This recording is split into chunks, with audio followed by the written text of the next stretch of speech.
Hey everyone, I'm Sam Wright, and you're listening to Metal Gear Mondays, the first edition. You're going to hear some stuff in these episodes about links that aren't right for Patreon and other things. You can ignore those and in your head replace them with patreon.com/Metal Gear Mondays and facebook.com/Metal Gear Mondays or Twitter @Metal Gear Monday. Thanks, character limits. Okay, bye. This week on Metal Gear Mondays, we gotta catch 'em all.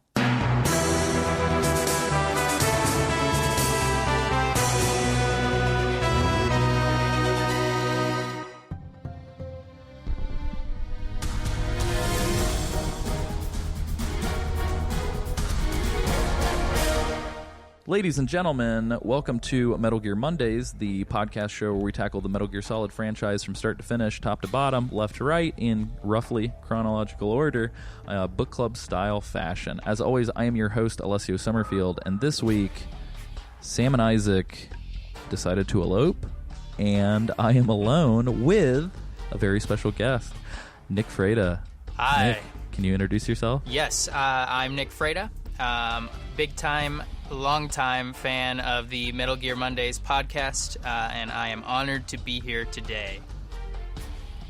Awesome, and I'm super happy to have you. So for those of you who might have started listening kind of recently, or maybe you skip over the side ops, as sometimes I am prone to do with the extra-sodes on Duckfeed, you might not know that Nick has been a long-time write-in fan for the show, and also a huge frequent contributor on our Slack channel for super interesting conversation topics.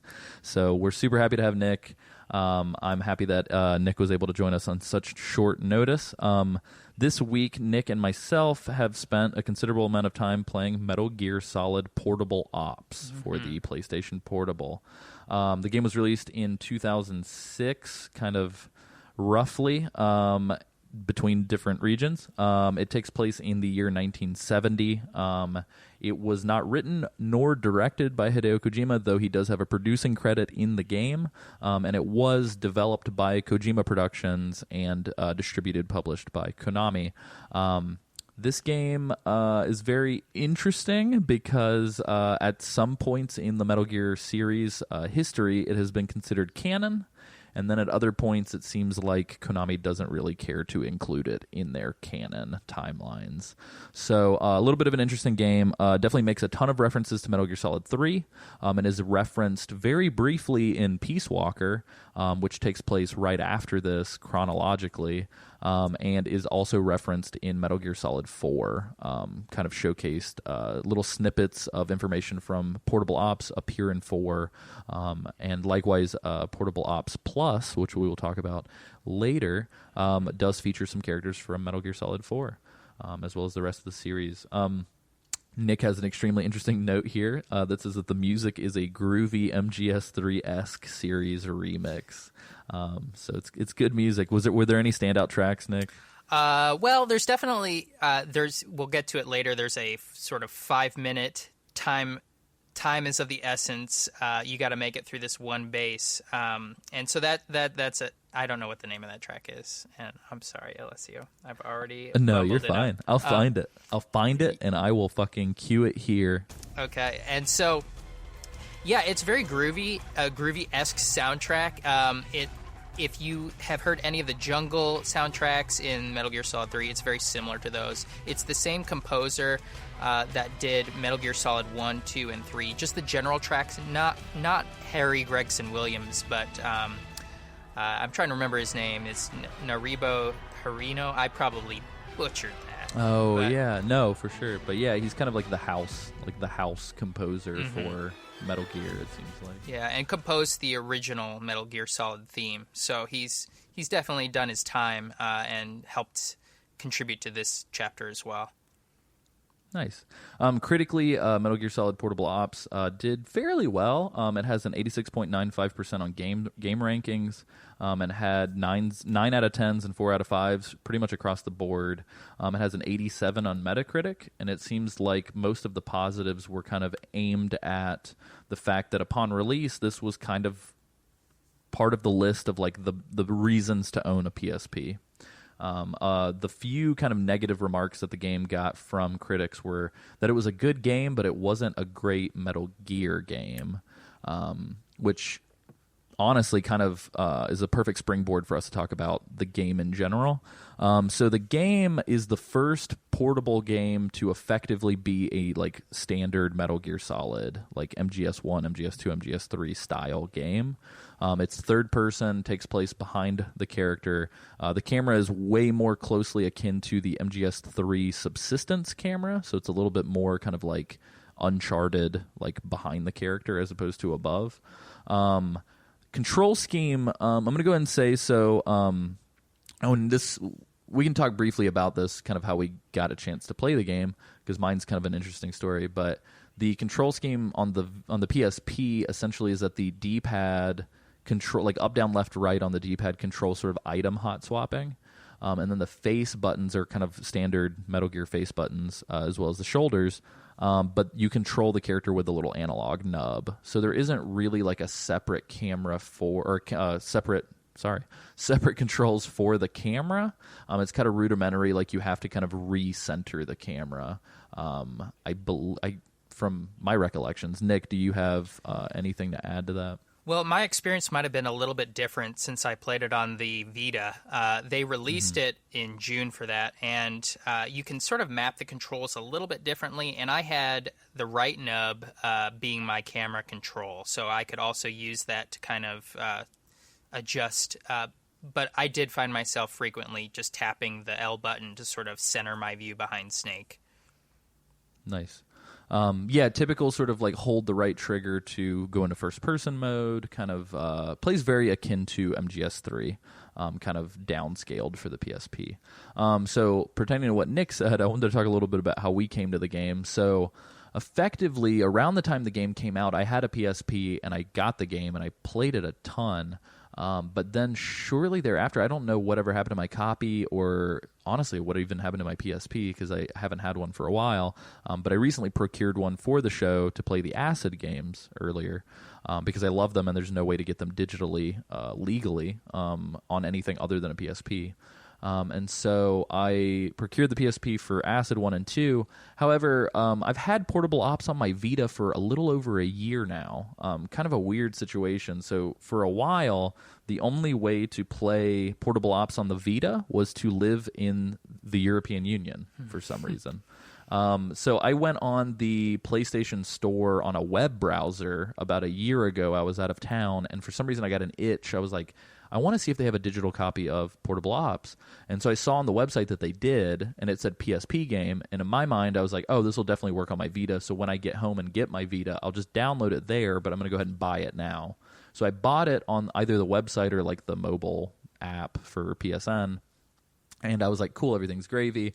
Then I get home, and I remember that I was searching through the Vita PSN store, and there was no option to download it. Like, I could see that it was in my purchase history, but I couldn't download it. And I was like, I don't understand, like, what the fuck? And so I kept checking back every so often, and randomly one day, I pulled it up first thing in the morning. I was getting up, and I was able to download it. And I was like, huh. So I downloaded it. It played perfectly fine. Everything was great. And then I went online and I saw that there was like a Destructoid article or something that was like, you can download Portable Ops right now. Like, get on it. And then as soon as like 10 hours went by, suddenly it was unavailable to download again for the US. Did you get it in that window, though? Yeah, I got it in that window. So I've had it on my Vita like ever since. And so I've been like poking around with it here and there on my Vita ever since then. And that's kind of how I played it for the show now.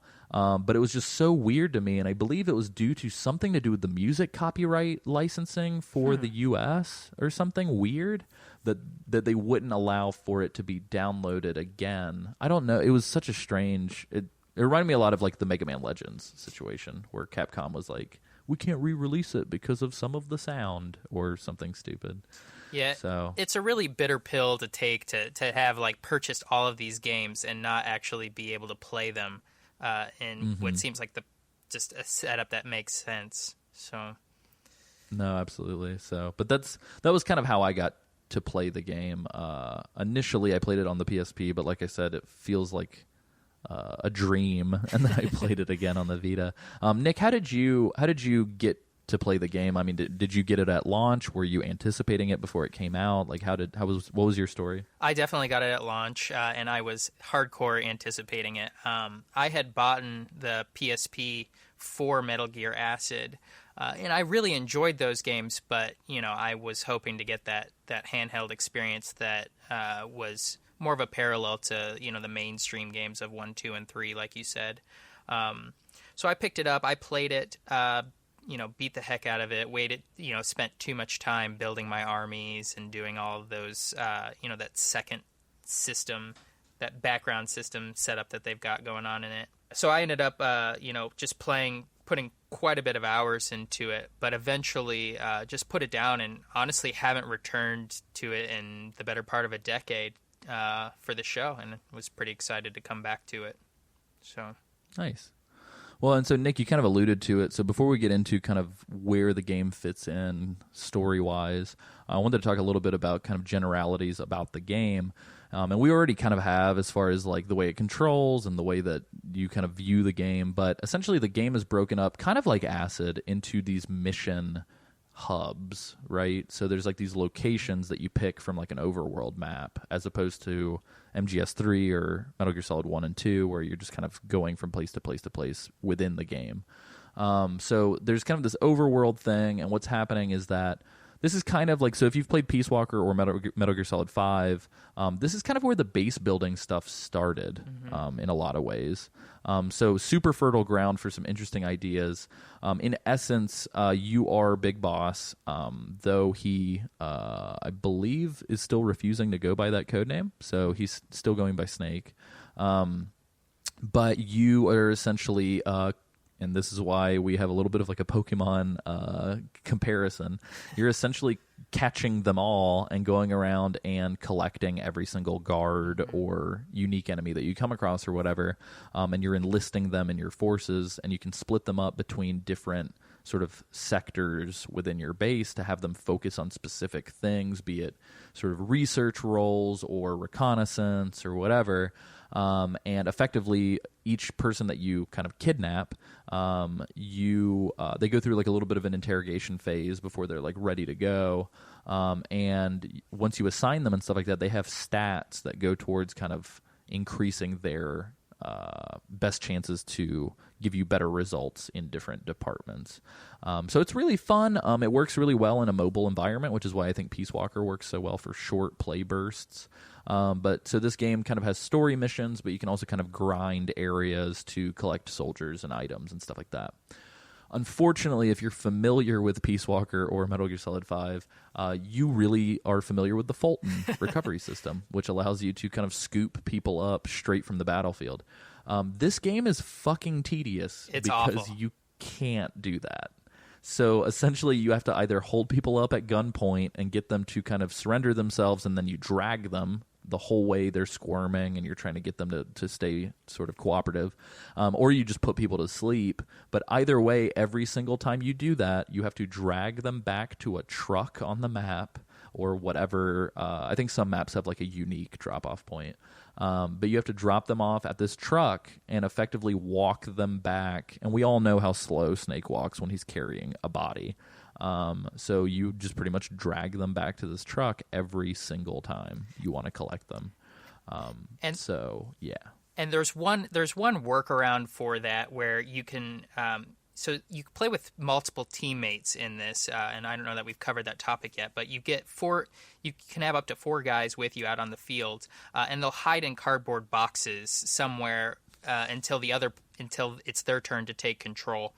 And if you drag these bodies to the cardboard box, you can actually codec call, and they will take the body back for you. So you don't have to go through that hassle of dragging it. But even when you're doing that, it's still hassle because you have to get a second player to kind of come to your location and be ready, cardboard box open and waiting for the body to deliver it back. There's also one other way to recruit soldiers, and this is very Pokemon Go. This is Pokemon Go before Pokemon Go existed, because you can take your PSP and use an access point setting or a GPS setting and walk around until the signal gets stronger and stronger. And as soon as it's strong enough, you can essentially recruit a soldier. But I don't know how often people use this, because I certainly didn't see people with PSPs walking around like I see people walking around with iPhones and Androids these days seeking out Pokemon. So, Yeah, no, it was interesting. And essentially, the reason why a lot of these systems kind of are built the way that they are built, so, and kind of like Nick just alluded to, you can kind of play as your supporting characters and stuff like that as well, which then adds a plethora of NPCs that you can be, which is fun. But kind of where it got its start is sort of in development. The game was originally developed to be multiplayer only. And what's interesting is that midway through development, they shifted gears to all of a sudden have this story integrated.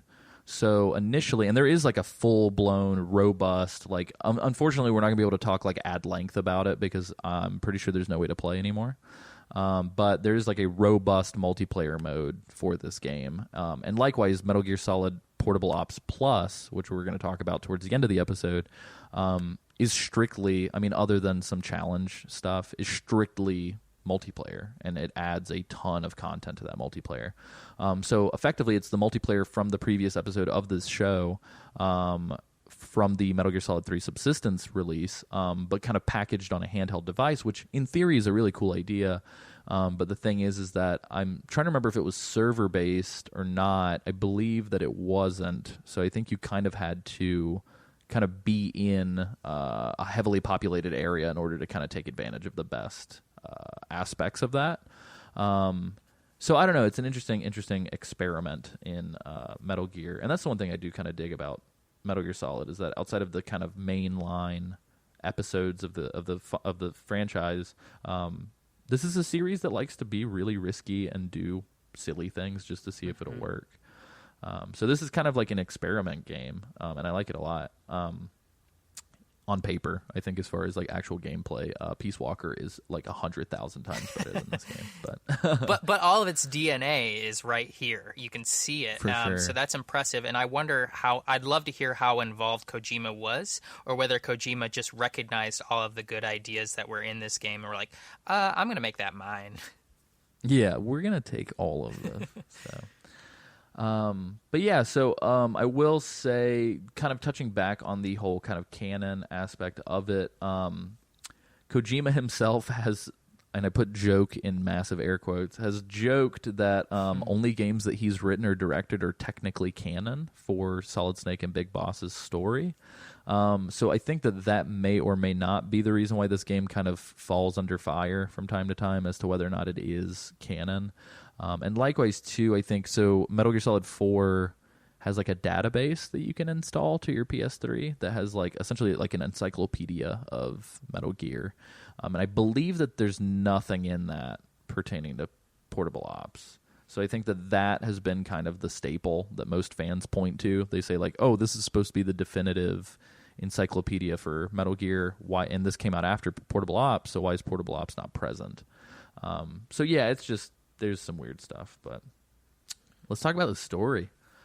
So just kind of in a brief nutshell, kind of like how Ghost Babel was kind of codenamed its own, like the story had its own kind of mission, and then Shadow Moses is obviously like the operation where they're trying to go and get Rex, and like every game kind of has like the tanker mission or whatever, or virtuous mission. This is the I can't even pronounce it. The Sam Hieronimo takeover, I believe is the way to pronounce that. That's how I do it. Like Geronimo, but Hieronimo. That's the only way I can do it. Nice. But essentially, like we said before, it takes place in 1970, which is shortly after. I'm trying to think. The second half of MGS3 takes place in 64, I think. 64. So this is like 6 years later.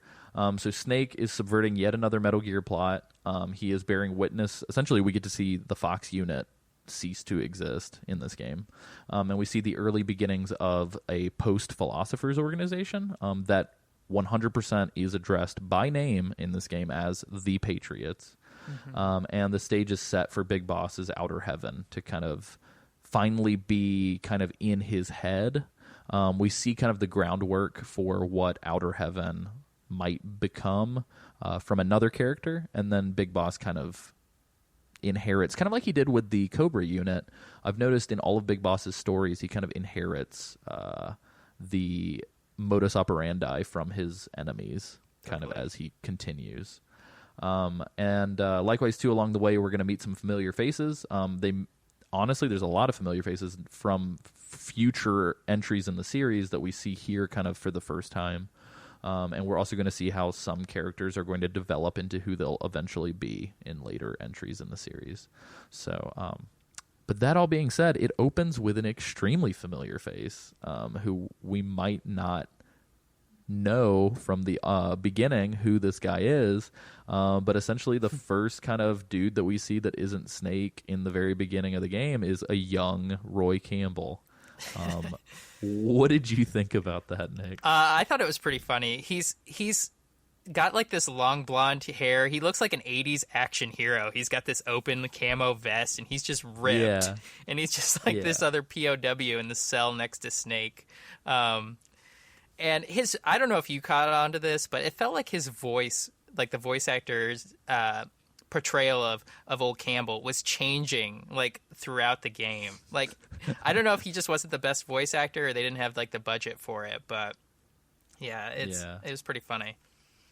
It's interesting who gets a voice and who doesn't. Absolutely. In this game, I've noticed. Yeah, it's really just the main people in this game, but like you meet some old familiar faces and they are not voiced. It's really just Campbell and Snake is for the people, and I guess Ocelot is voiced too. Sorry for those who are spoiler, but yeah, good old finger guns. Ocelot comes back.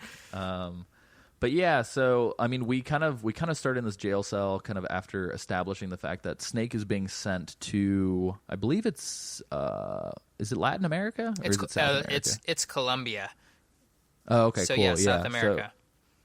So Snake is getting sent to South America because effectively what's going on is that, and hopefully I'm getting this right. So this game's kind of twisty. So what ended up happening is the Fox unit went rogue in the middle of a mission, and they were infiltrating a Russian, like, experimental kind of whatever, like some Russian sleeper cell base that no one's supposed to know about. And so the Fox unit went there. They went AWOL. They enlisted the Russian troops that were stationed here that had been kind of forgotten by their own country.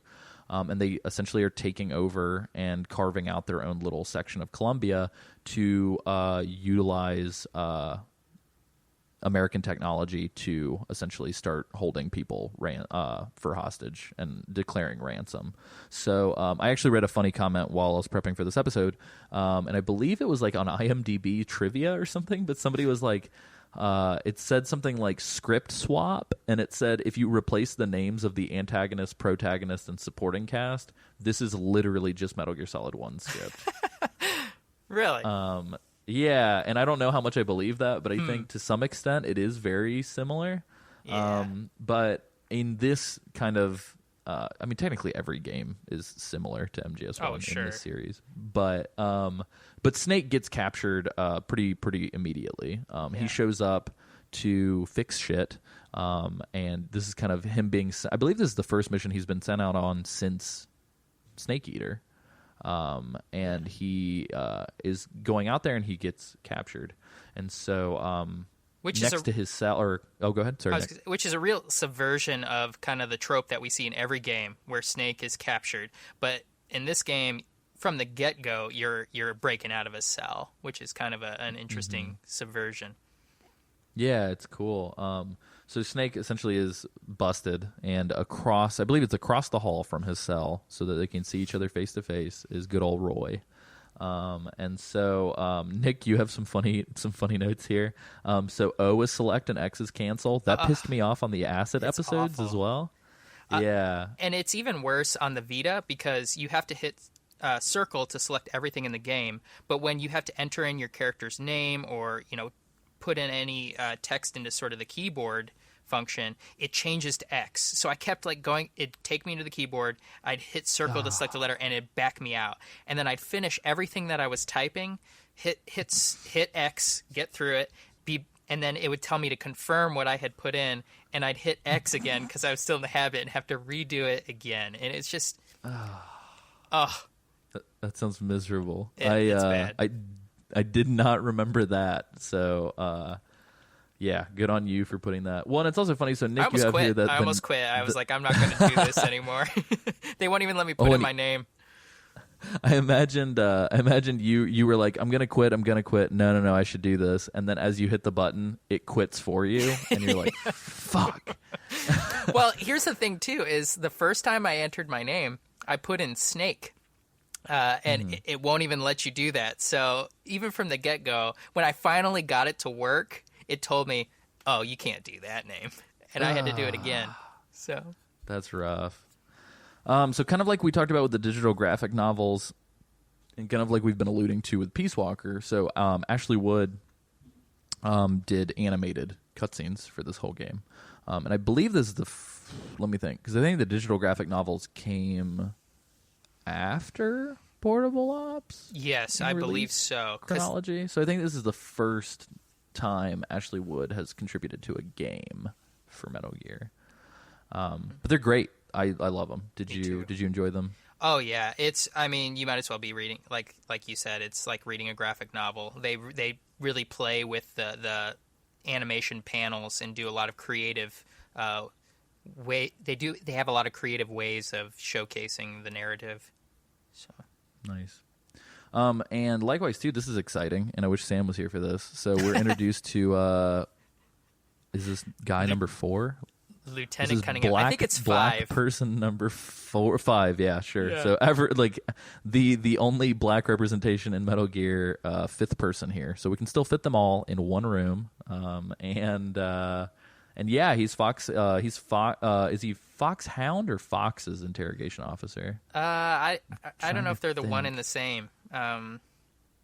People might question our credibility as Metal Gear hosts for not knowing. I know, right? So I'm gonna shoot from the hip. I believe that the Fox unit is the unit that you're fighting in the game, and I believe at the end of the game, Foxhound is established. I think that's right. I'm just gonna say sure, and then don't judge us too harshly, everyone. If we're wrong. Yeah, if you have a thesis paper on this subject theory, just send it to my email address after you hear this. I promise I'll read it too. But Lieutenant Cunningham is, he's kind of throughout the game for a while. Sure. He's kind of like the head kind of asshole. And so he is interrogating Snake. As Nick so politely says in his notes, he stomps on Snake's junk.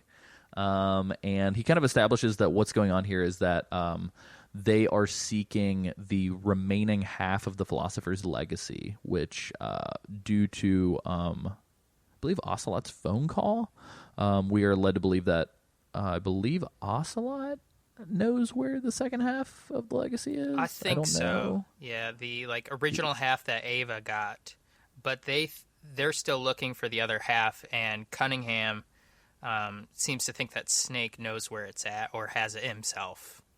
Mm-hmm.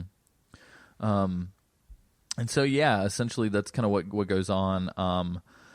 He kind of leaves us there so that as the players we can escape. But also, I like to imagine Cunningham's leaving the interrogation room and Snake's like, "Where are you going?" And he's just like, "I've got to give you time to escape, Snake. It's just I have to play my role. Like it's part of the script." Yeah.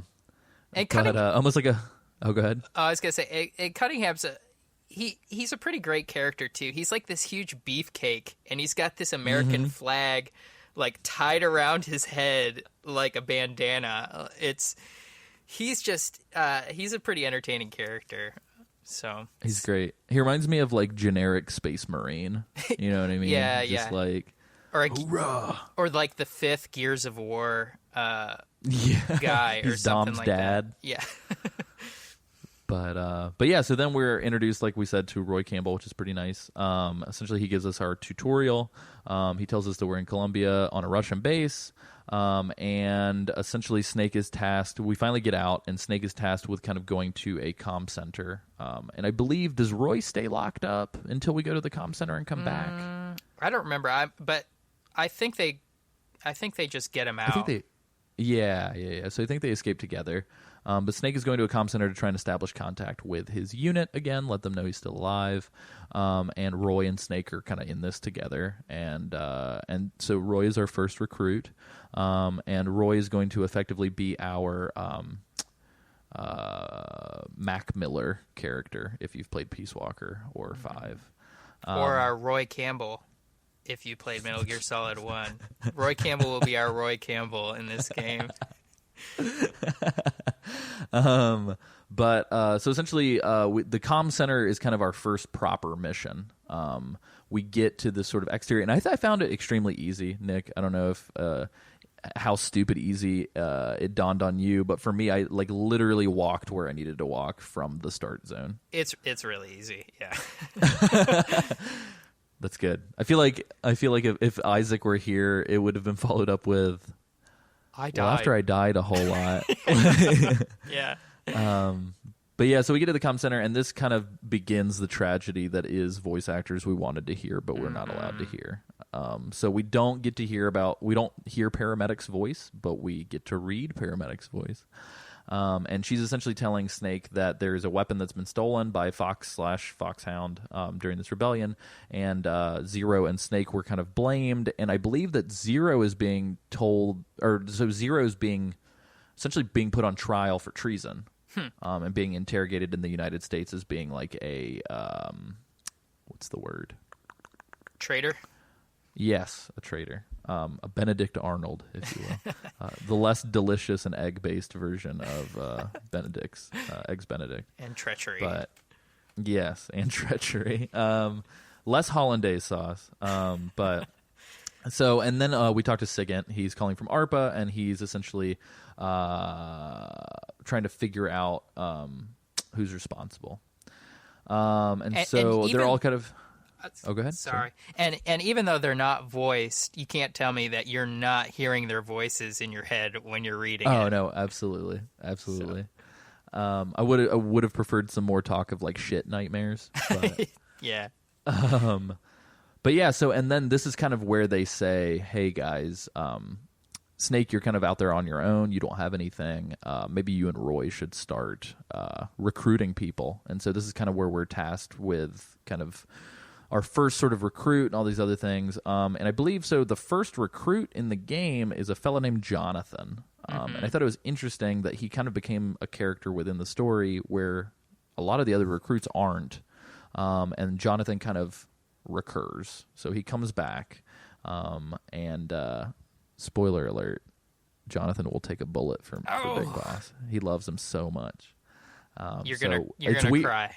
You're gonna cry so hard. So right out the gate, like 1-1, Snake's just real good at recruiting because he immediately recruits some guy who hates him for a minute and then is like, "No, dude, I'll take a bullet for you." Yeah. But it's interesting.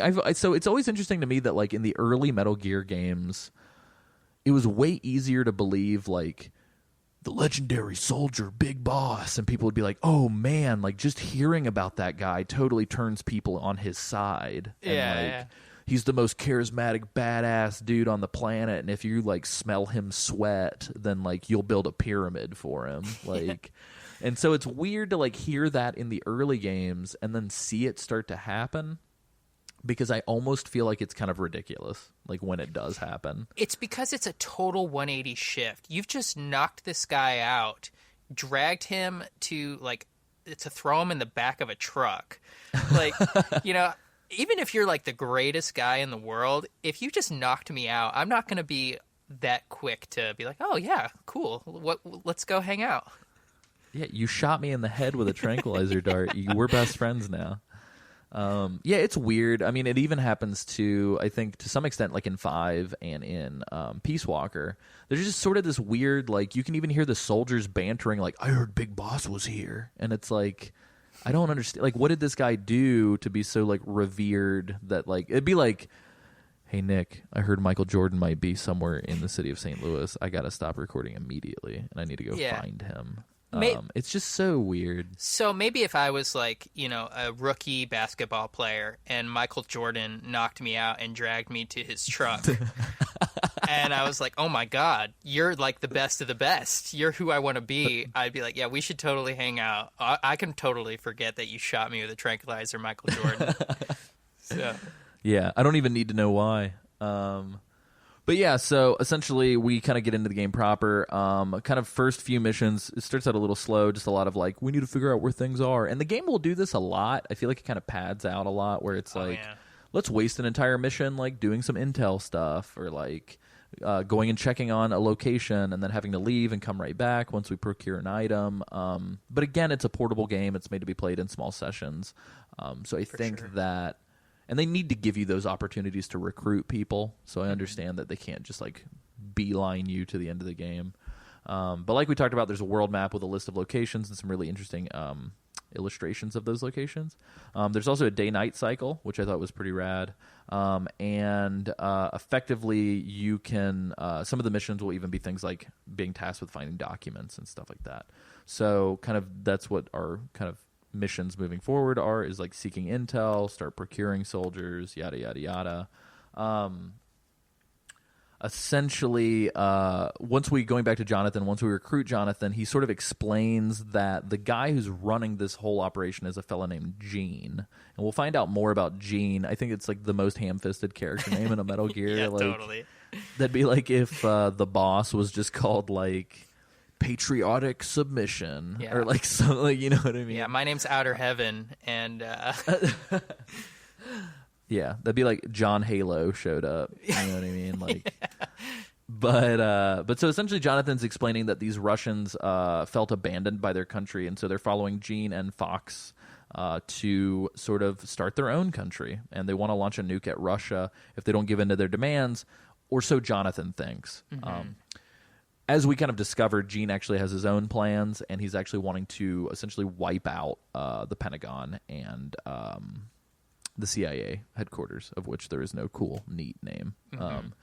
And so it kind of ends up that Gene is manipulating these Russians to kind of do what he needs to do. And in a fun twist, going back to what Nick and I were just talking about, Gene's entire existence is being able to exude, like, charisma and confidence to the point where people will like do fucking anything for him. Yeah. And he's been like genetically engineered to do this. So he has like a loudspeaker larynx, or like he's like his throat. Yeah. He can do like this thing where he can speak to the troops and turn his voice into like an old, like you see the old war propaganda films where like the general is yelling at all the troops, and he could do that but without the power of a microphone. So yeah, he'd be a great lead singer for a band somewhere. He's just like the worst X-Men is essentially his power. Yeah. But yeah, so I don't know, it's crazy. So we find out all these things. Effectively, I believe that Campbell showed up with the Green Berets, and the entire situation is that I believe the CIA has sent Snake in to fix all this shit. So what ends up happening is we have this kind of political struggle where we've got these abandoned Russians who want to seek revenge against Russia for abandoning them for years with no communication in Colombia. And then we have, and the whole thing has to be kept hush-hush because the fact that the Russians are this close to the United States is a kind of a red flag, and Russia could get into deep shit and it could cause a war.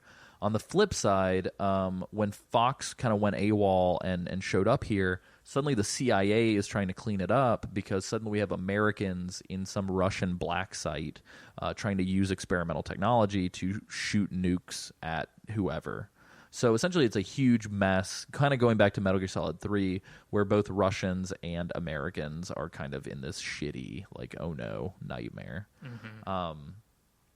And likewise, this game will actually kind of spin some stuff that happened in MGS3 on its head a little bit. I'm sure Cameron would be very amused if he knew that all of the information from 3 was kind of going to get flipped. But yeah, Nick, I feel like I've been talking for forever. Would you like to tell us about how Campbell decides to? Well, he doesn't decide to. How Campbell gets malaria? So since Campbell's been rotting away in his cell here for a little while, he gets malaria. And this is sort of how the story gives you the reasoning for going and checking out the local areas, because you're going to have to seek out essentially a vaccine or a cure for his malaria. Which is really just an opportunity for Snake to go out and find some exposition in that quest. So you find out that the drug is never where you want it to be. You just keep following it to different locations, to the hospital, to the research lab. And when you make it to the research lab, you meet this girl named Eliza. And Eliza is sort of this gifted telekinesis powered girl, and she is overseeing a project called the Null Project, which is the Ultimate Soldier Project. And she is when Snake first meets her, I thought it was kind of entertaining because he says like the line, "You're pretty young," and it's in Hader's voice, and he says it with the exact same inflection as the "you're pretty good" line. Oh, that's amazing. And she discusses her sister Ursula, who was rescued by Jean as well. Jean is sort of the hero that saved them from their traumatic childhood growing up in nuclear Russia. And I wish there was like an actual country. There's Russia, and then north of Russia, there's nuclear Russia. It's a bit of a sadder place. It's kind of like a Fallout 4 setting. But anyways, so Eliza is telling you about how she's working on this Null Project, which is a soldier who has no emotions, no memories, and he's trained to be the perfect soldier, which, of course, is another sort of theme that we see throughout the Metal Gear series. The perfect soldier, the perfect leader, the ultimate. And she gives you the malaria drug and tells you that you need to head to the harbor because that's going to be where the answer lies, but she doesn't tell you what it is that you're seeking. So I almost feel like this like telekinetic young girl with like a weird past who will eventually kind of resurface later as an interesting twist. I feel like that was almost lifted straight from Acid 1 and 2, because I feel like Metal Gear Acid 1 and 2 definitely had a lot of like telekinetic children for sure stuff going on. So yeah, I thought that was interesting. And likewise too, it's almost like her relationship to Jean is very similar to Null and Big Boss as we kind of progress. So much like Jean is kind of like this guy who has this idea that will ultimately become Outer Heaven. I feel like we're seeing kind of like Eliza as like a prototype to Null in Big Boss's case throughout. So it's weird. It's almost like we're seeing it's almost like at the end of this game, Snake's going to go, that whole thing was actually kind of a pretty good idea. I bet I could do it better. Yeah. Which is interesting. But kind of like we talked about earlier too, while all this shit's going on, you can do side quests and send people out to do recon work and send you reports and stuff like that. And one of the things that kind of ends up happening is this rail bridge mission. Nick, would you like to talk a little bit about this interesting kind of mission split that happens with this bridge? Sure, yeah. So when you get to the bridge, it's basically going to be a no-go. It's too heavily fortified with soldiers, so you have to go to different locations and set up diversions. And there's 4 available to you that you can do, but you only need to do 3. And these consist of things like blowing up trucks, blowing up armories, and they talk about how it weakens the people in the area when you blow up the armories, which is, again, this all feels sort of like the blueprint for Metal Gear Solid 5, which is kind of cool. I didn't do a lot of the side quests in this playthrough, so I'm not sure how much you can actually affect like the soldiers' strength and HP and all of that. So it'd be interesting to see how much this really was the backdrop for all of that we see later in the series. But once you blow up all of those different locations, the soldiers are pulled away from the rail bridge, and you're able to cross and get to the harbor.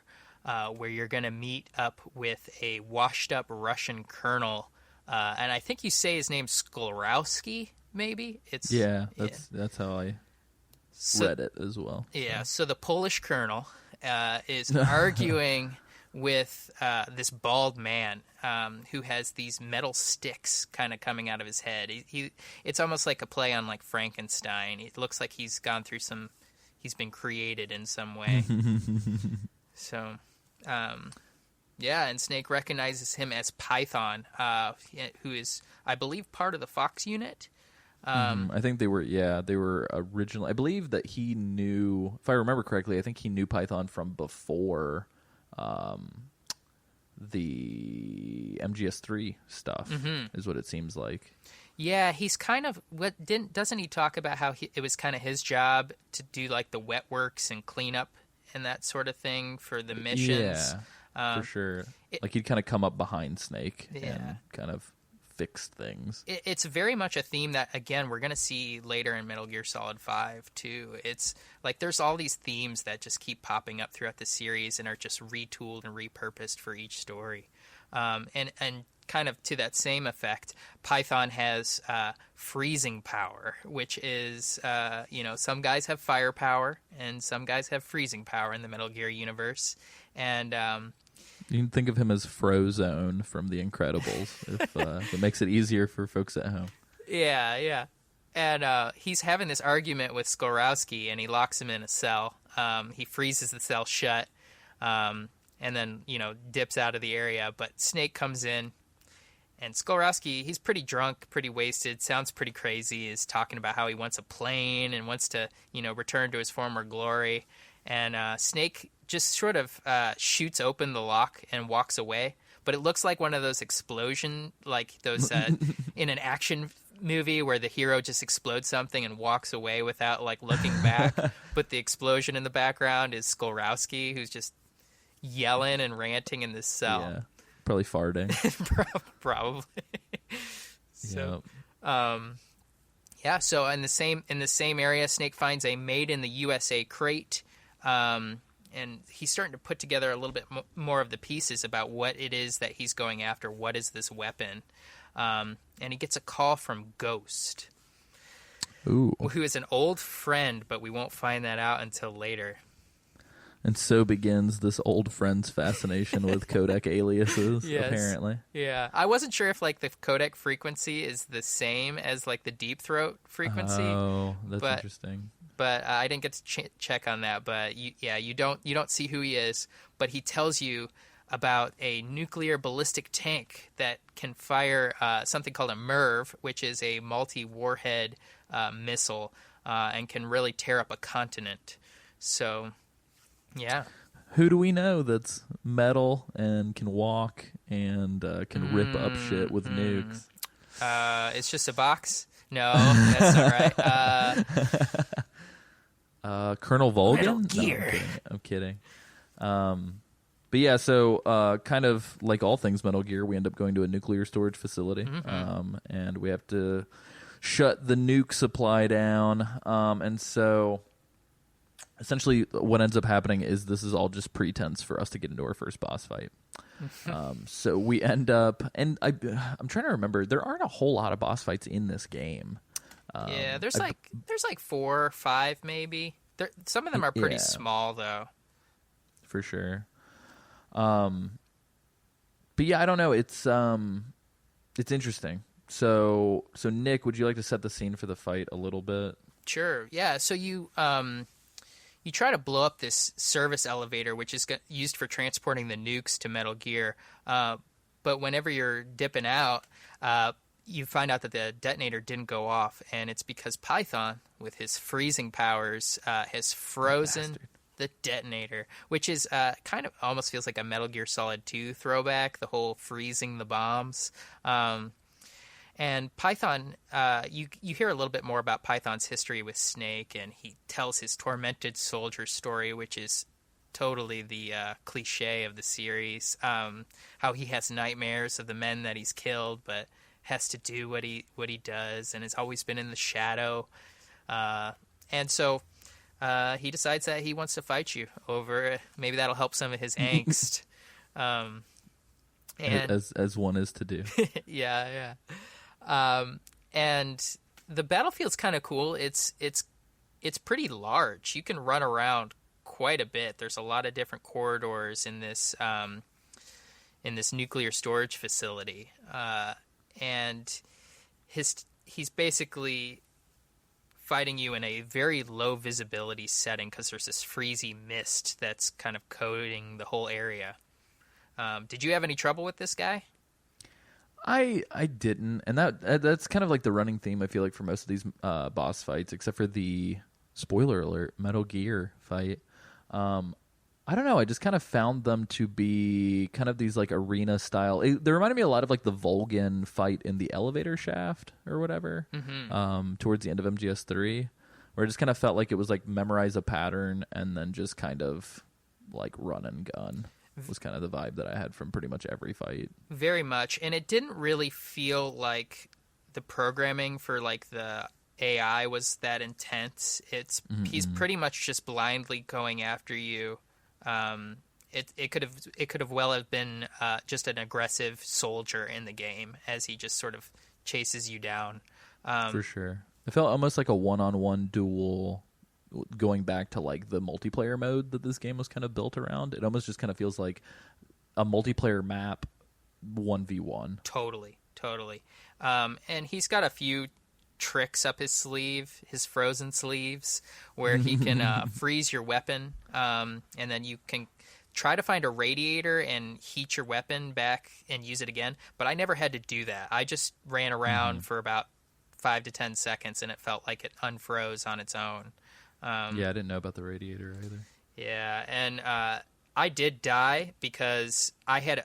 This is the one thing that can be kind of frustrating with the game is there's no indication that you're about to go into a boss fight. So if you're just using one of your like peon soldiers that's in your team of 4 and you approach this area, that's who you're going to have to fight with. And for me, it was poor Jonathan. And oh no. Jonathan went down for the count. He could be revived later, but I fought the rest of the fight with Snake and the Mark 22. Nice. But pretty easy. Yeah, one. So as good guy Snake will be known for by the end of the game, he actually doesn't allow Python to embrace the sweet release of death, and Snake recruits him. I like to think that Snake just throws him in the back of the truck, even though he's perfectly like conscious. But he becomes a spy. Yeah, they leave like with their arms around each other, just like walking out of this like facility too. It's such an immediate 180 again. It's kind of absurd. Yeah, it's bizarre. It's almost like if you can imagine the Cyborg Ninja fight in MGS1, and if like Snake punched the ninja hard enough that the ninja was like, oh fuck man, you just like cleared up my head real nice, like what are we doing? I love you, why are we here? Let's go like hang out, like what, let's just get out of here, buddy. Like that's kind of the vibe. Like it's weird. Yeah. But yeah, and then Nick has put in the notes, quote, work has begun on an erotic magazine for these long nights in the field. Yeah, like so this is the first point where my tech crew started making gadgets for me, and it's discussing the erotic magazine, and if you use one of these, and you put it down on the ground, it works just like any other Metal Gear game. It'll distract the soldiers, but the spread is actually of Ava from Metal Gear Solid 3. Weird. Yeah. So I wonder if Snake was like, here, use these photos that I have as you develop your magazine. Yeah, or whether he was pissed off about it when he sees his like, old girl. What the hell? What the hell? But there's also another funny one that Nick has here is work has begun on the world-renowned all-purpose cardboard box. Yeah. So these are great. I wonder if the translation like committee took liberties with these and just like made them super goofy. I hope so. Yeah. So. But yeah, so essentially we have just a couple little like side stops before we fight Null, which is going to be fun. But essentially we hit up an airport, which again, there's an airport in MGS5, where we essentially get a government official to spill the beans about Metal Gear. We figure out that there's a warhead in a silo. We go to the silo, and Null confronts us, and that's what happens. Null is kind of a pushover for being such an ultimate soldier. Totally. However, Nick, it looks like you just took the old shotgun Sam Wright and Isaac Lim approach. I did, to this. and I totally thought of them as I unloaded my shotgun 3 times into Null's belly. It was so easy. You could just wait for him to come around a corner. The shotgun knocks him down. You wait for him to get up, shoot him again. I probably beat this in under 20 seconds. Yeah. So.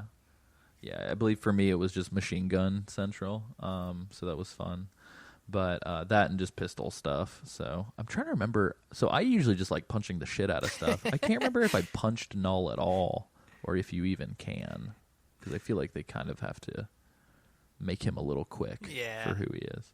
But just to kind of like lift the veil, just so we're not necessarily trying to pace this out in such a way that we're wasting time, just kind of pushing off the inevitable. So for everybody at home, Null is just effectively Gray Fox. He is Frank Yeager.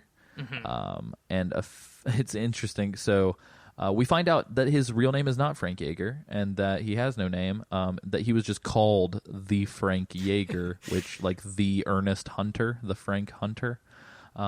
Because like as a child, he would ruthlessly fucking murder people, and so he got this sort of name while being a child soldier. And effectively later on in the game, he does remember Snake, because Snake is the one who kind of took him in and took care of him, going along with what we know of their situation from past Metal Gear games. And we've filled that square in our Metal Gear bingo. Child soldier, child soldier rescued from the battlefield by the bad guy. Therapy, yeah, experimentation.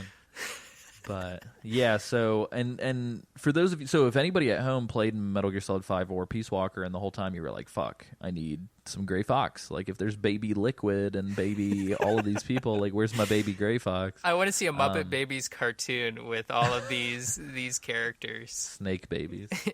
Yes, it needs to happen. But yeah, so and then Snake gets captured again, because I don't know. So, but Campbell and the crew bust Snake out. And everything's good to go, and essentially we have this long sort of exposition dump between Gene and Snake, and what we had just essentially told you guys about the CIA and Fox and Metal Gear and defecting and Russia and blah, blah, blah. Like, this is kind of where it happens. And so, essentially... Oh, go ahead. But you do find out that the CIA was actually planning on giving Metal Gear to Russia, because they want to prolong the Cold War and maintain their own importance, which is insane. I can't imagine some suit in, Langley, Virginia, deciding this was a good idea and putting the world at risk so that he could keep his job a little bit longer. Yeah. It's kind of interesting, too, because I feel like Metal Gear Solid 4 comments on that a lot. This like economy of war perpetually engineered. And honestly, Peace Walker with good old Hot Coldman, his whole shtick is also prolonging the Cold War. Because the longer that the Cold War goes on, the more that the world sees America as the good guys. And in a lot of ways, I mean, I don't think anybody went to these extremes that I know of, but I do feel like it is kind of a staple of baby boomer USA generation, that World War II and the Cold War were like the most defined, hooray, America is G.I. Joe kind of like eras of our history. So I don't think anybody went to these extremes, but I do personally know a lot of people who want to keep America that way in their heads, so that we are always the Captain America. Totally. So this is, which is super fucking interesting to see this from like a Japanese development team, because they kind of hit the nail on the head a little bit, though it is a little outrageous. But effectively, we learned that Gene is a part of a initiative to recreate the boss, kind of model the boss, and so part of the Successor project. And so Gene is effectively just like Snake, except where Gene was manufactured in a lab, Snake was actually homegrown and trained by Mama Boss. He's organic. Yeah, He's he's a non-GMO. Yeah, locally sourced soldier.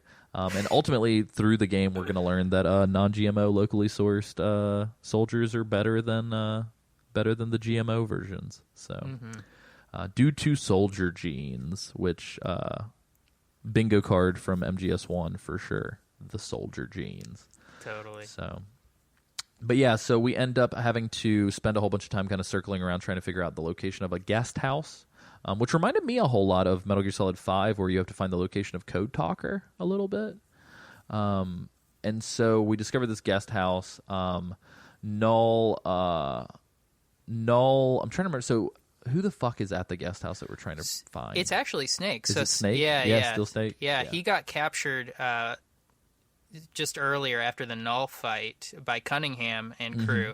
And so, yeah, you are just one of the regulars, the regular G.I. Joes. And you've got to go and find Snake. And That's right, yeah, because like all the little side things kind of lead here.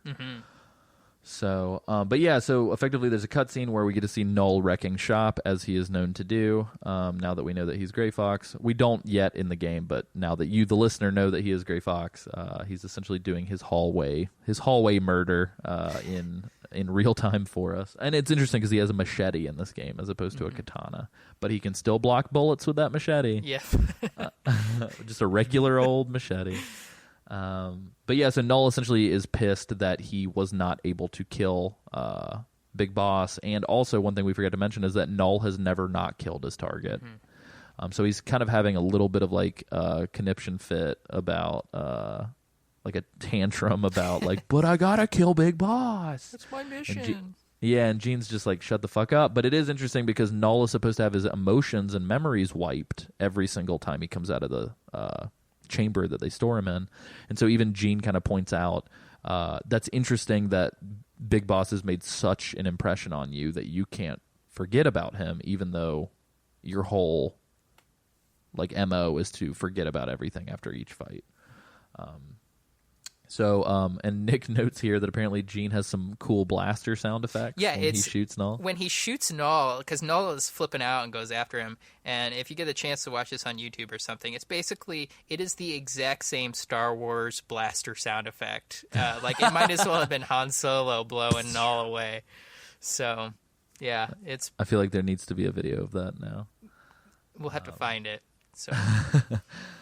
But yeah, so kind of like how Eva talks to Snake in the torture chamber in MGS3, we have a little bit of like Eliza lying to the guard so she can visit Snake, and she is telepathically speaking to Snake, which is kind of like I guess like a codec prototype. She essentially tells Snake that they're going to launch a nuke either way, which then reveals itself that, like we had mentioned before, Gene isn't planning on nuking Russia. He wants to use the weapon against the United States, so that the whole world can go to shit and only the like cream of the crop can like rise to the top. And so she says she's seen a future where Snake stops the attack. I believe she's split, though. She says that she doesn't know if she should trust Snake, but she feels that she must because she sees him stopping Metal Gear, but she also sees him as a figure that people will come to fear. Yeah. And she's not really sure why yet. And I believe that we find out later, obviously, but essentially she can tell that Big Boss is going to become Big Boss. Big Boss, the Big Boss. Yeah. But yeah, so essentially, and this is fucking bananas, and we can talk about this.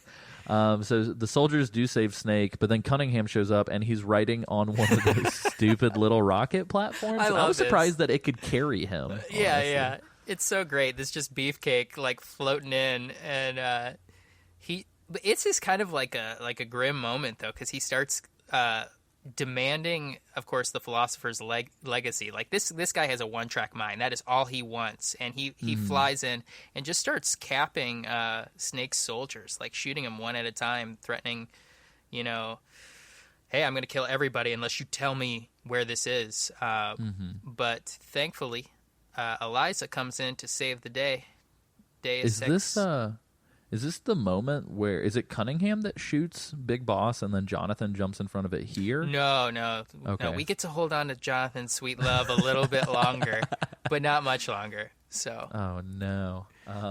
But yeah, so we roll out and Snake and Eliza do find the Metal Gear and cue Gene here, and Gene shows up and he's like, "Oh, you found my Metal Gear." And going again, there's a lot of fucking connections here. Metal Gear is kind of powered by psychic energy, much like Sahelanthropus in 5, if you've played 5. Yeah.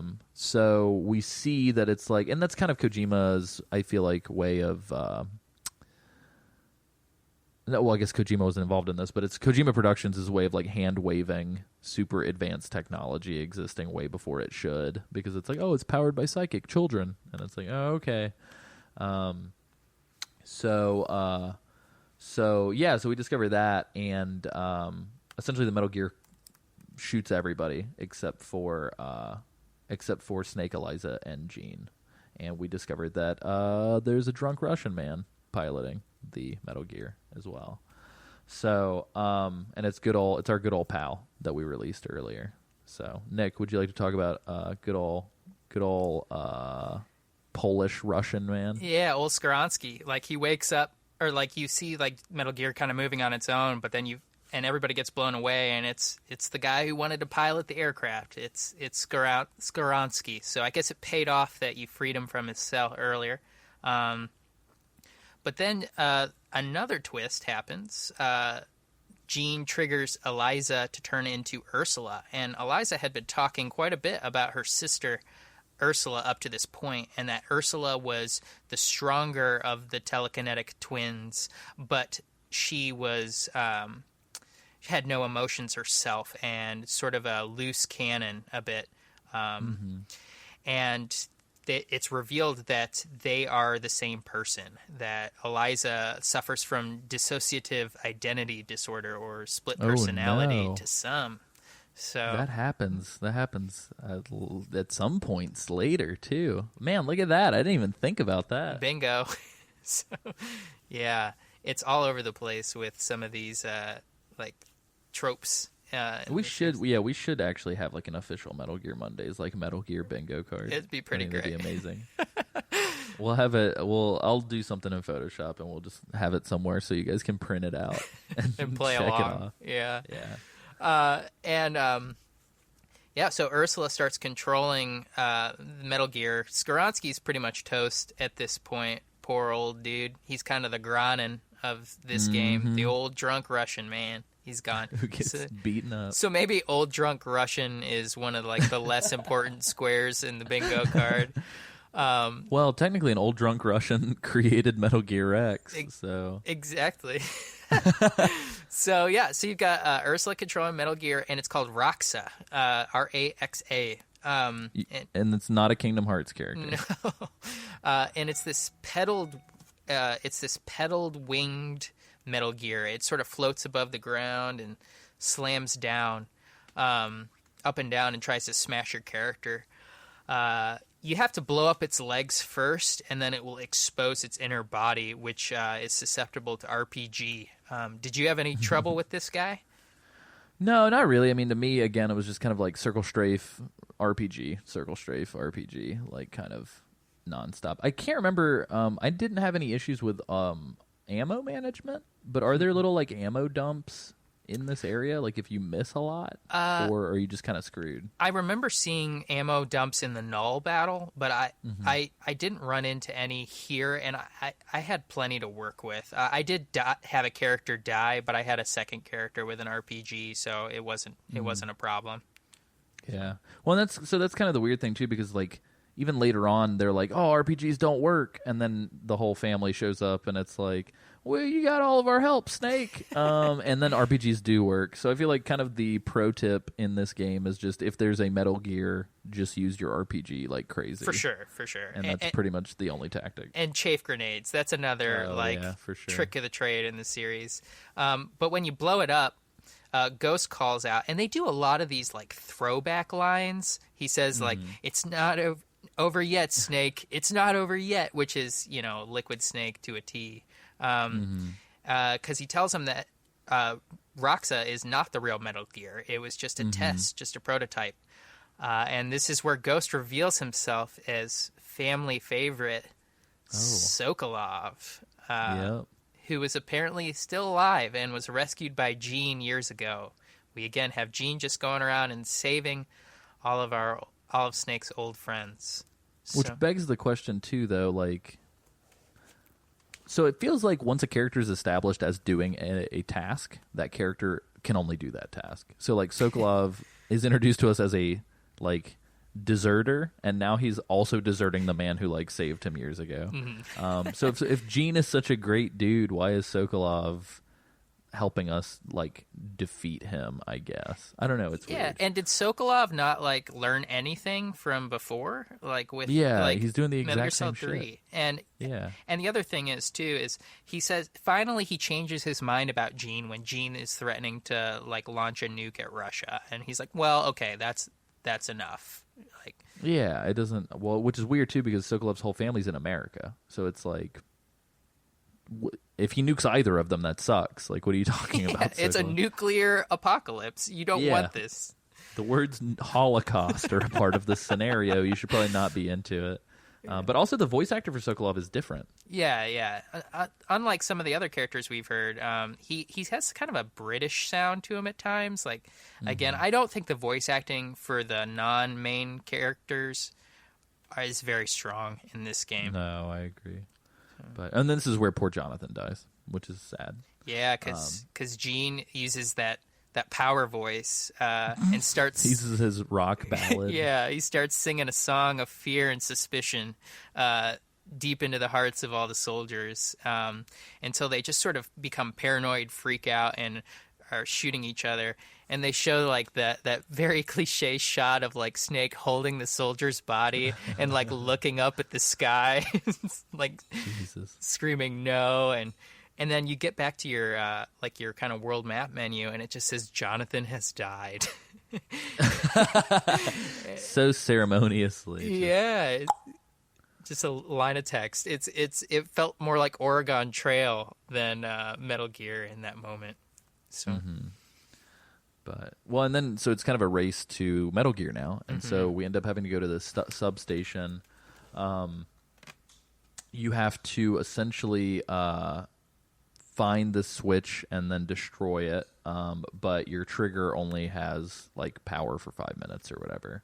So essentially, you've got to do this mission. If you fuck it up, you have to redo it again, but you have to wait for your techs to build another remote, which is rough, steep, and once it explodes, you have 5 minutes to kind of enter. And what ends up happening is we enter a second fight with Null, which is almost identical to the first fight as far as tactics.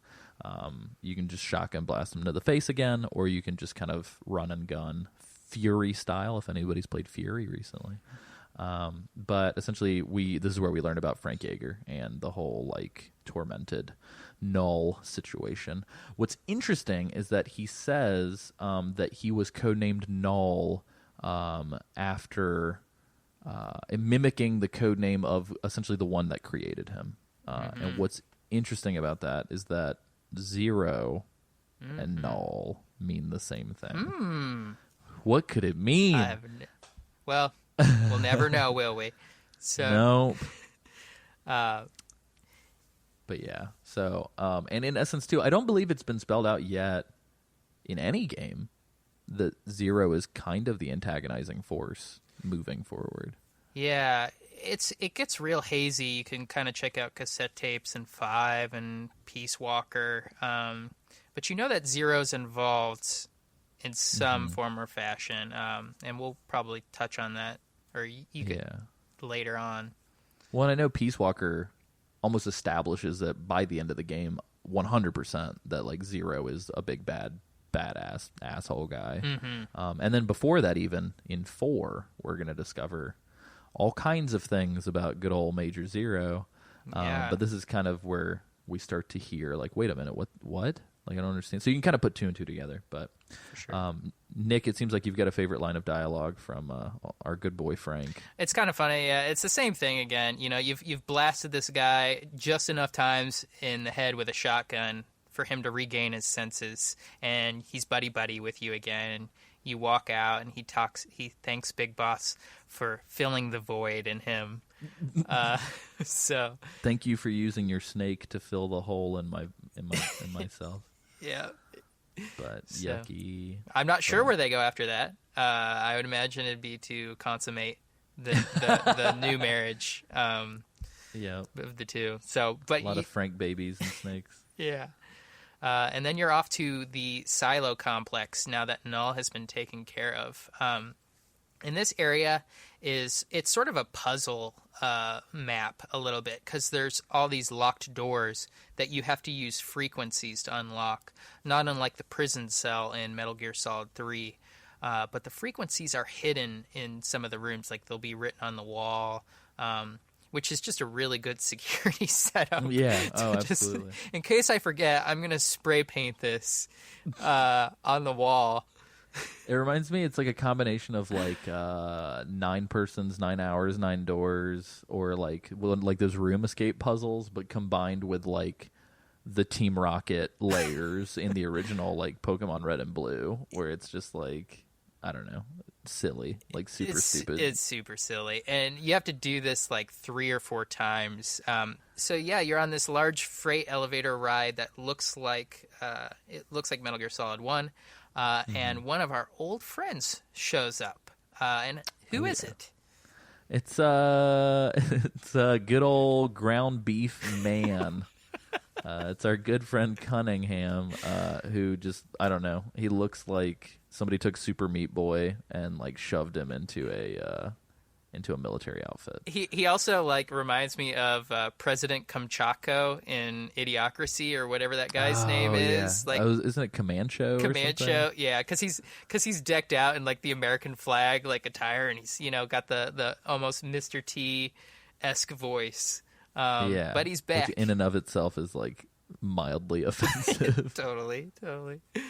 So, but yeah, he tells you that he doesn't answer to the CIA. He works for the Pentagon, and they feel that the CIA is too powerful. He's not working for Gene. He's working for the Department of Defense. He's working for Meme. He's working for, yeah. And he wants the nuke to hit... He wants the nuke to hit Russia because they will cause the CIA to lose face, and the Pentagon will regain its power with the military and that sort of thing. So this dude's a bit of a crazy veteran, it seems. And Cunningham wants to make sure it happens, and then he's going to blow up all of the evidence with an old favorite weapon, the Davy Crockett, which he's wielding. Is this when we learn about the weird, like... Is this when we learn about the weird, like, boss Volgan situation? No, Gene's going to... Gotcha. lead to that. So... and he tells Snake that he needs to leave on the helicopter. They're going to be heroes within the American government's eyes. And this is kind of an interesting point because it really is a sort of 180, like Big Boss's first 180 from, I guess, the U.S. government's vision for how things play out. Because Snake, you see this flashback of the images of his buddies, his comrades, and he says that he has to fight out of loyalty to himself in this case. I really wish that it would have been just like Ike's taunt from Super Smash Bros. Brawl. It would have just been like, I fight for my friends! Yeah.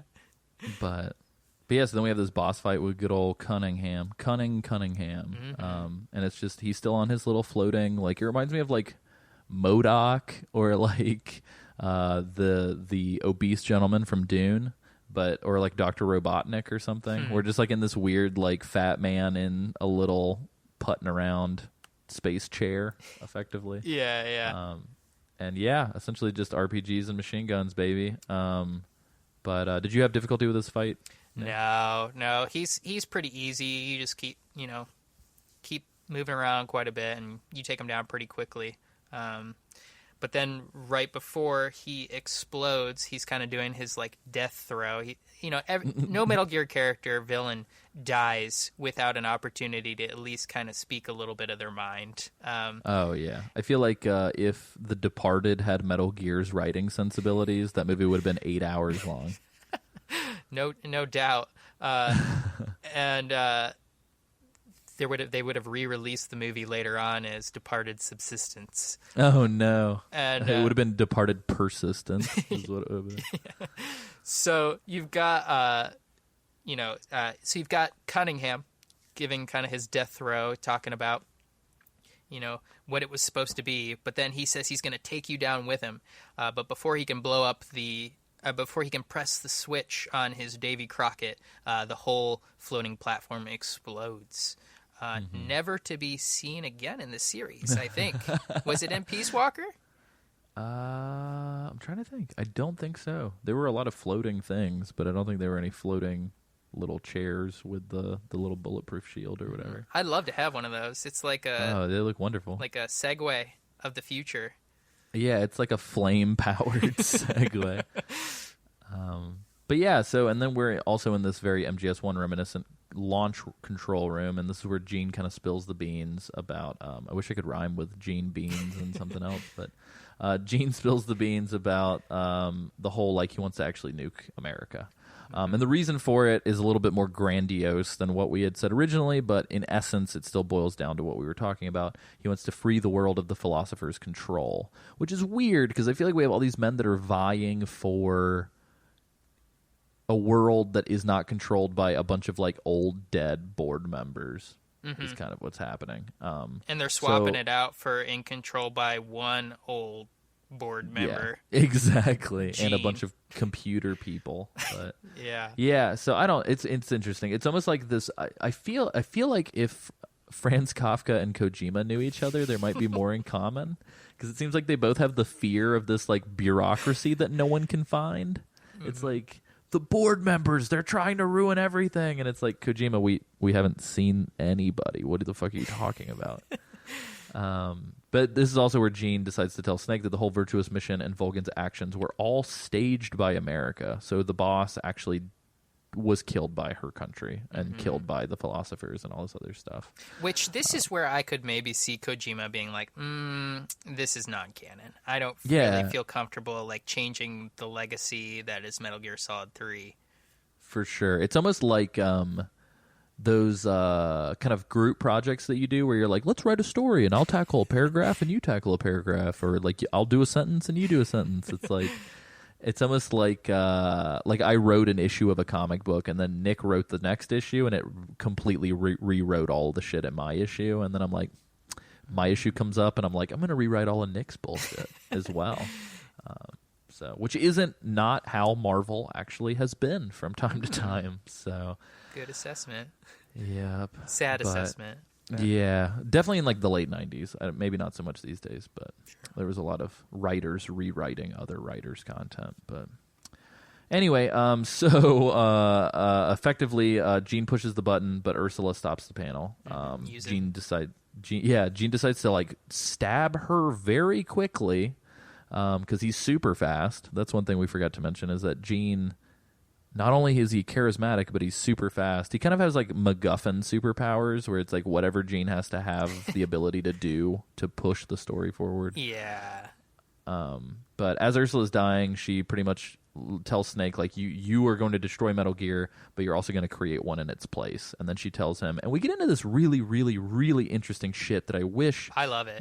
This is what 5 should have been. Yeah. This duality... that for sure of like, the good and the bad, and the kind of the inner turmoil and battle between the boss and sort of the big boss legacy that is going to take place. And you've got Liquid Snake and Solid Snake. You've got all this duality in the series, and she mentions your son will bring the world into ruin, your son will save the world. And she's confused because she gets these sort of negative predictions from Ursula, but she's got positive, premonitions herself about what Big Boss is going to do. Yet she knows that Ursula has never been mistaken. So both of these things are true, but she doesn't understand how, because they're so yin and yangs. Yin and yang. Which is interesting. And arguably some of that duality does come back in 5, but not in a way that I think anybody wanted. No. So didn't come to fruition, didn't stick the landing. So yeah. So, and if there's one thing I've learned from watching Stella stand-ups is stick the landing. But anyway, so Snake follows Jean to the launch room again, and then we have our boss fight with Jean, which is extremely reminiscent of our fight with the boss in MGS3, but arguably, in my opinion, the control scheme puts a damper on this being a fun fight. Yeah. So, but Nick, as you have cited here, there's some interesting quotes, one of which is Jean essentially saying, what's it going to be, loyalty to your country or loyalty to yourself? So Jean is kind of the anti-boss in a way, where as opposed to standing up and fighting for his country because it's his obligation, he's kind of very self-centered, which we need somebody to bridge those two, and that's what Big Boss kind of becomes. Yeah, and the boss's quote in Metal Gear Solid 3 is, what's it going to be, loyalty to your country or loyalty to me? And she being the representation of, virtue and honor and that sort of thing. And then this sort of kind of bastardized vision that Jean is sort of feeding Snake of, or loyalty to yourself. It's cool because you really are, like, this game actually shows those seeds being planted as well. So for the future of Big Boss. I would really like to see, and it's interesting to me because there were a lot of PSP games that were ported to the PS2 towards the end of the PSP's life cycle. I really wish that this game would have gotten ported over to an actual home console with maybe some better graphics and some kind of They talked about it. Tightening. I didn't know that. Yeah, they were going to, I forget who one of the American PR guys, I forget what his name was, but he said that they were going to port it to the PS2 if it did well. They were going to kind of tighten up like the CQC controls and make it more on the Metal Gear Solid 3 engine. They were going to redo it. So I don't know if those were just big promises that didn't get kept. And maybe it just didn't do as well on the PSP. But I really feel like people would have bought it just because it was a Metal Gear Solid title on a system that they already had. But Konami, who knows? Yeah. Well, and they ported that fucking god-awful Silent Hill Origins to the PS2. So I don't understand why this wasn't a candidate, but still. I hate to think that it was the Silent Hill Origins team that this team was all wrapped up in that. Ugh. Anyway, before I get disgusted with portable ops, so effectively Gene does his little speed dashes and throws some knives, and his voice, kind of booming voice power, can blur the screen, which is nice.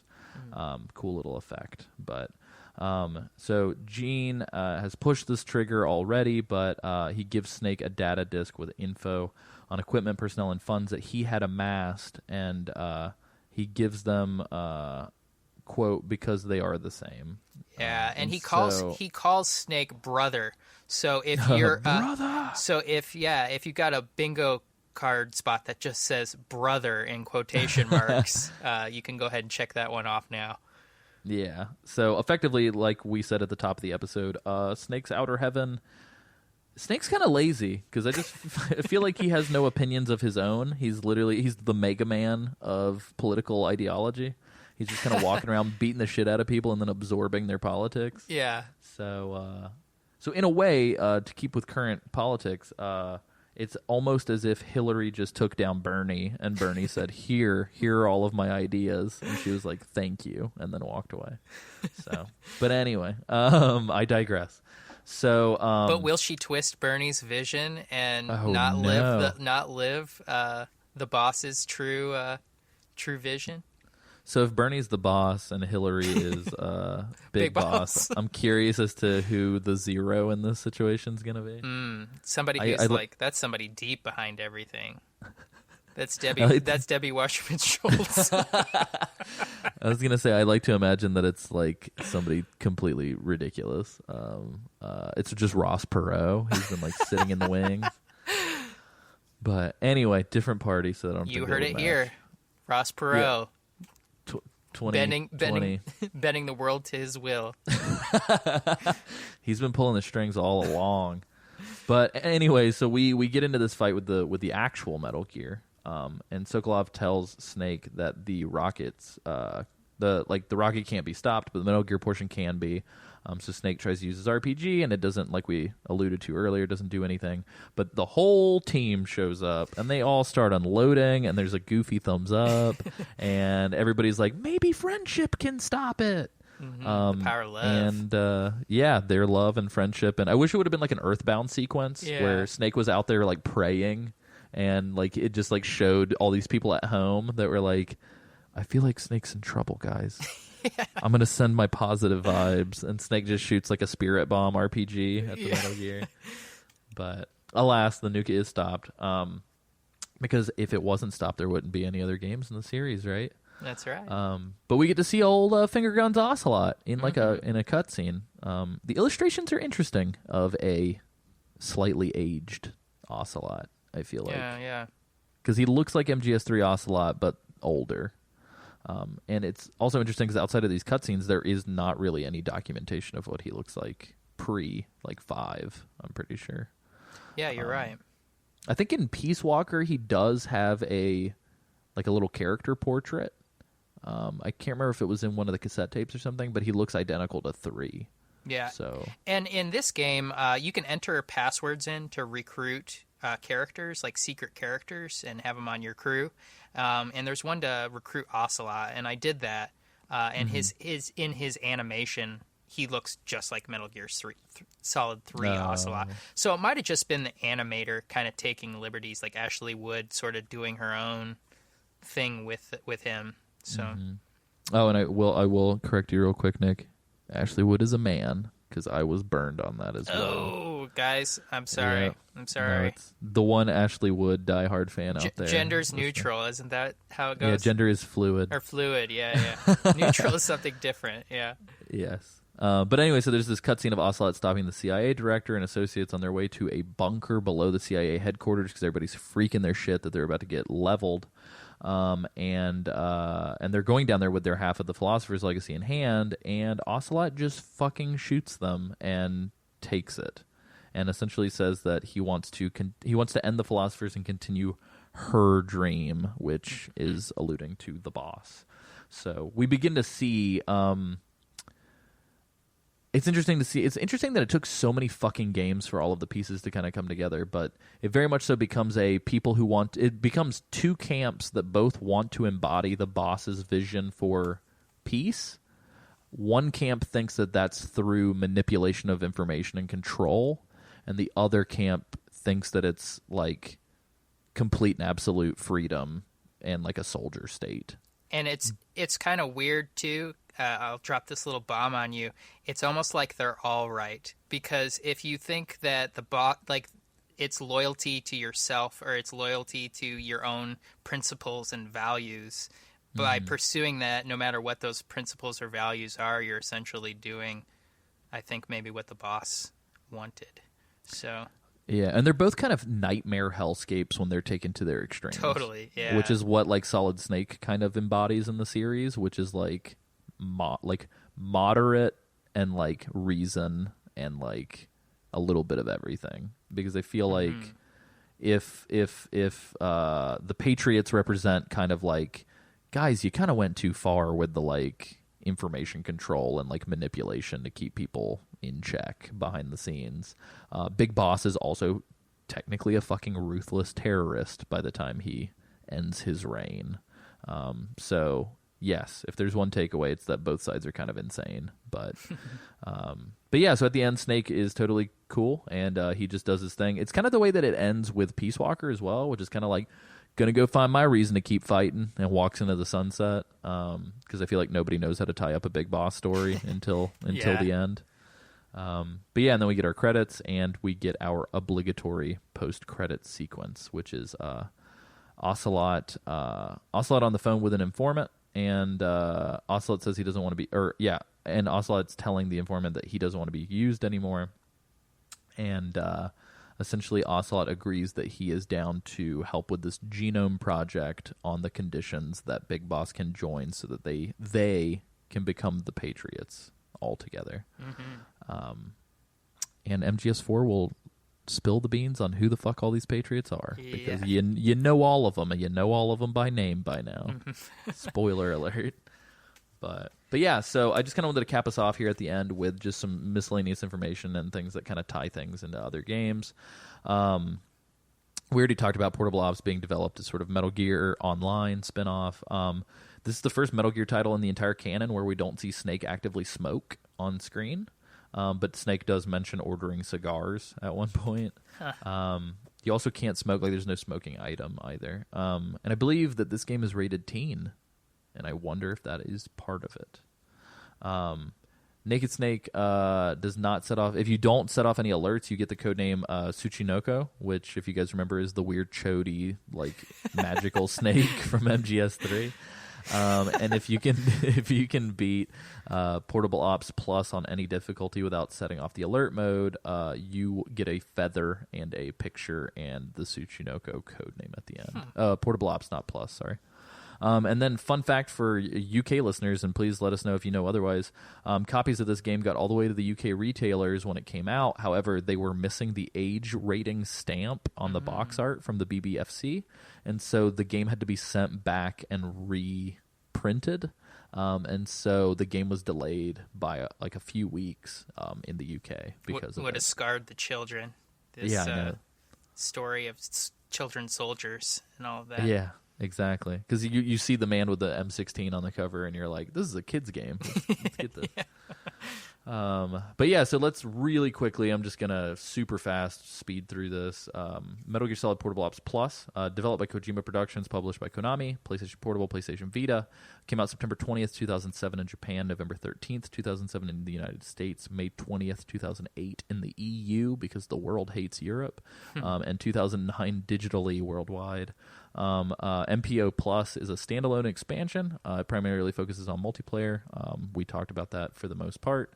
It adds a lot more squad mates that you can recruit, including like famous NPCs that we've seen throughout the games, but also just kind of more general faces. There's new items, multiplayer maps, new game modes, and just kind of expands the systems from the original. You can transfer your squad from your original MPO save to MPO Plus. Story mode has been replaced with Infinity Mission Mode, which is a series of challenges, both in the old and new maps. You can play as young Roy Campbell, MGS2 Raiden, MGS4 Old Snake, and MGS3 Johnny Sasaki, which is fun. And there's a ton of nods to the other games because you can recruit Arctic Genome soldiers from MGS1. There's a female Ocelot unit soldier variant that you can only get through the kind of Pokemon Go-esque system that Nick mentioned earlier. And there's MGS2 like terrorist Gurlukovich guys that you can recruit.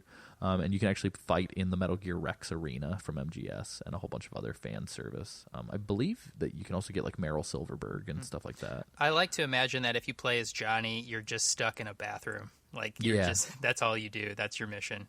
Yeah, your mission is defend this base, and it's just him on a toilet. But so MGO Plus, it actually kind of was critically panned. It got a 65 on Metacritic. The main takeaways being that the game was at a budget price, but didn't offer nearly enough single-player content on a handheld to be worth the investment. And lots of folks said to save your money for MGS4, which was right around the corner when MPO Plus was released. It makes me wonder if MPO Plus never fucking came out, which I'm assuming it just came out for Japan, because like I think that this was probably played to hell and back multiplayer in Japan, especially like in places like Tokyo where there's probably like 100,000 people playing it on your block because that's how many people there are nearby. But it would appear that if they hadn't made this Plus edition, that they probably could have done what you and I were talking about, which would have been like a PS2 port or something. For sure. I mean, I'm a huge Metal Gear Solid fan, and I never played this game. Like, I was already on to other things. So, you know, I can't imagine that there's a lot of people stateside that really got into this. So, fun fact, by the time I played the original Portable Ops on the PSP, I actually bought this first. I bought Plus first because I thought it was like, the main game Plus shit. Because, like, hence the name Plus. I was like, oh, this is like a director's cut version or like Persona 3 Fez edition or whatever. And so I bought it, and then I remember thinking, where the fuck is the single player in this? Well, and before this, even before this show, I asked you, which should we play? Should we play Portable Ops or Portable Ops Plus? Because I'm going to get one for the Vita so I can play along. And that was the first time you told me that Portable Ops Plus was something different. I figured it was just like a subsistence or substance edition with all those extras. So. Yeah. But nope. And I think at release it was like $20. So for me too, it's like I remember, I think the store that I was working at the time, we didn't have a copy of Portable Ops, but we had Plus, and I was like, oh, it's $20, brand new. Like, I'm just gonna get this. And then I remember taking it home and being like, are you fucking kidding me? Like, what did I just pay for? But I believe I did talk one of my coworkers into buying it, and I think we played with the multiplayer a fair amount, which is actually where my multiplayer hands-on has come from. So I don't think I ever played the original Portable Ops multiplayer ever. But this was kind of fun. It kind of feels like a SOCOM or just one of those third-person kind of... Like, there's like a lock-on feature for the multiplayer battle, which makes it kind of fun because you're just kind of locking on and kind of shooting from the hip. But again, it's kind of limited. I don't think there were any bots or anything either, so you kind of had to play with people, which was frustrating. But yeah, guys, that's been our episode. It's been a little bit of a long one, but we were tricked by Portable Ops accidentally being a 12-hour game. Super fun game if you have a Vita or a PSP and you like Metal Gear and you can deal with some of the frustrations and hiccups that we talked about. The story is cool, and I think it's worth playing through. Nick, what's your kind of final verdict on this game? Is it worth it? Is it a rental? Is it watch it on YouTube? Like, what would you recommend? I would recommend probably first and foremost, if you're tight for cash, watch the YouTube. I had a lot of fun with it. I'd say it's worth a play if you're looking to kind of get that Metal Gear itch scratched. It's a decent game once you can get past the controls, but definitely play it on the Vita versus the old PSP. For sure. Which unfortunately, until they put out Acid on the eShop or PSN store or whatever the hell it's called, I still think Acid 1 and 2 are fun games, but unfortunately I can't recommend those to people because it requires like you purchasing an entire system and then hunting these games down. So Portable Ops is fun. It's pretty good. Kind of set the bar pretty high for portable Metal Gear, and Peace Walker fucking blew it out of the water. So, that's true. Yeah, portable Metal Gear games are actually really good. I just realized. I think all 4 of them, I guess 5 of them plus kind of sucks, but all 4 of the solid, like the main ones, they're great. Like, there's nothing to complain about. Like, I like them a lot. And I think that's more than you can say for most series that kind of make the portable transition.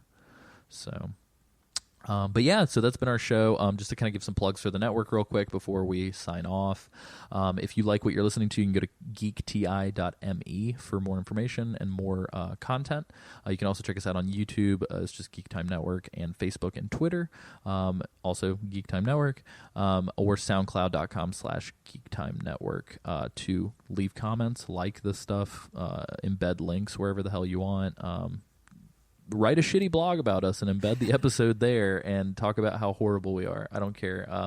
Also, please leave an iTunes rating and review if you like the show. We love to hear from you guys.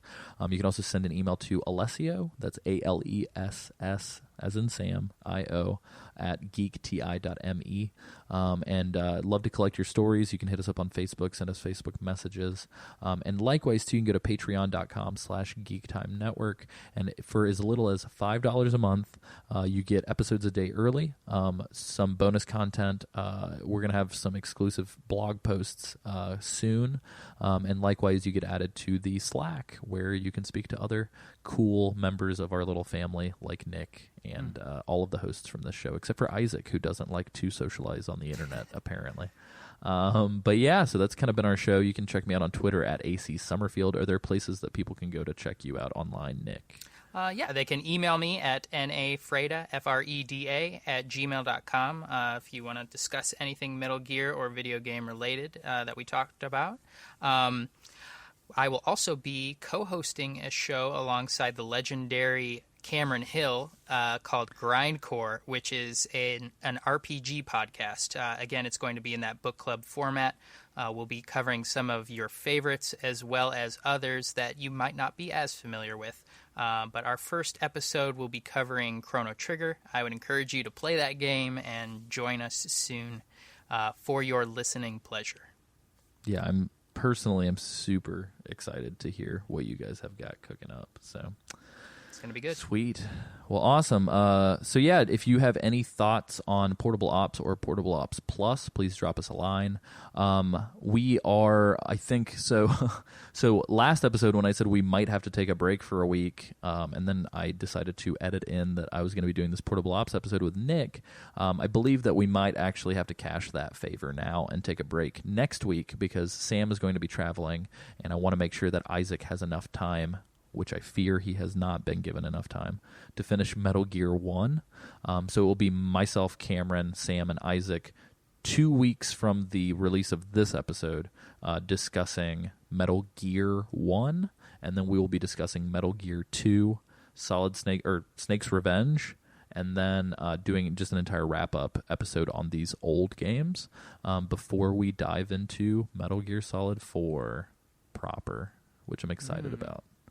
So next week we're taking a week off, but week after that we begin retro Metal Gear playthroughs. So if you have any comments, notes, stories, anything about the original Metal Gear, we're going to be playing the MSX version, but if you have notes or comments about the NES version, feel free to write in with those.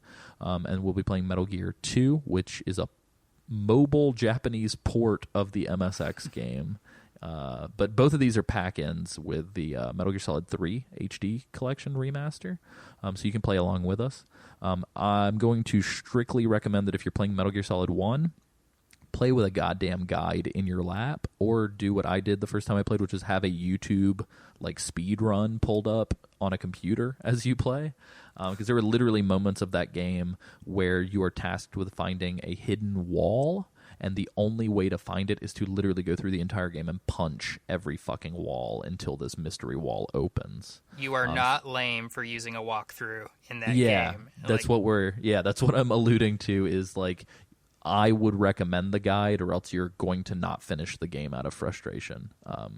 So that's been our show. Nick, I'll give you the honors, my friend. What can the audience at home remember? Comrade, it's just a box. Just a box.